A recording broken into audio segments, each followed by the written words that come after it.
Hi, I'm Christina from York Professional Care and Education.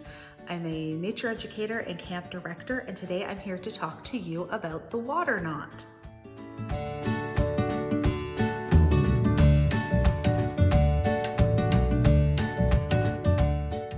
The water knot is a knot that we put into webbing, and we have a whole video on what webbing is, but really it's this flat, almost tape or ribbon-like rope that can be used in a number of different ways. If you're someone who has worked with raccoon circles, which is a really cool tool and philosophy out of the experiential education community, written by Jim Kane, amazing book, you're gonna need to know how to tie a water knot to make a complete loop of your webbing in order to do a number of those activities. So we're gonna show you how to tie the water knot and get a chance to try it out for yourself. All right, we're gonna show you today the water knot with two different colors of webbing. Generally, when you're doing this, you're gonna be tying a piece to itself. That's how I find I use this knot the most. But just for visual clarity, we're gonna use two different colors. And I'll do it again on one piece to it. I'll do it on the same color so you can see that it's no different. We're just gonna use this so that it's clear. We're gonna start by tying an overhand knot in one of the pieces. And just like if you've watched our video on the follow through figure 8, we're gonna trace it through with the other piece. So to get started, the first thing we need to do is our overhand knot. Now, I am a right-handed person, so I'm gonna be tying this knot with my right hand. If you are a left-handed person, just flip it over, try it with your other hand. So what I'm gonna do is, my right hand is my dominant hand. I'm going to take my piece of webbing and I'm gonna lay it across and I'm gonna come all the way around. I'm then gonna take my tail, it's gonna come in by my thumb, and it's going to come out by my fingers. This is called an overhand knot. Lots of people think of it as just a knot. It's one of those very simple ones you might tie the top of a bread bag or some other really straightforward use.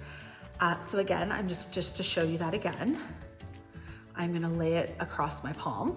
This is my non-dominant hand. I'm gonna bring my tail around. I'm gonna take this tail, I'm gonna start at my thumb, and I'm gonna stick it through to my fingers in that little gap made. And then I'm going to lay it flat.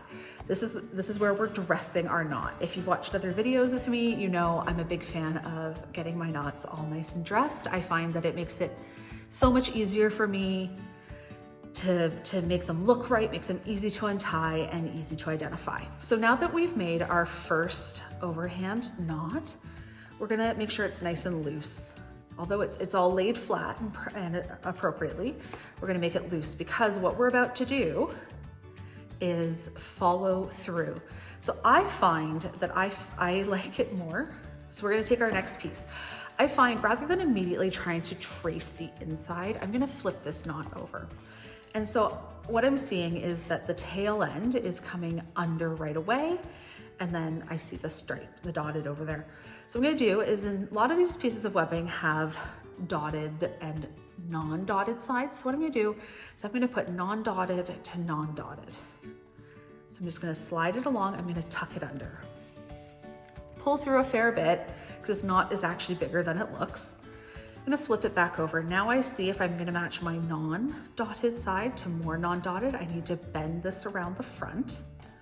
Oh, I don't think I pulled quite enough, so I'm gonna do that a little further. Non-dotted. Now I need to go back to the other side, so I'm gonna flip it over again. Here's my piece of non-dotted, of plain. So I'm gonna line that back up. I'm gonna come back to the front and stick it out the plain. So now what I have here is the water knot.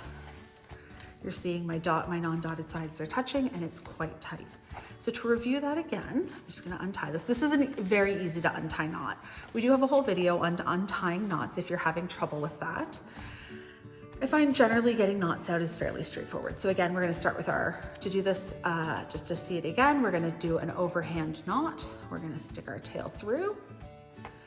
Now what we're doing is taking our piece of webbing, and as I said, I like to start on the back side, and I've lost my tail.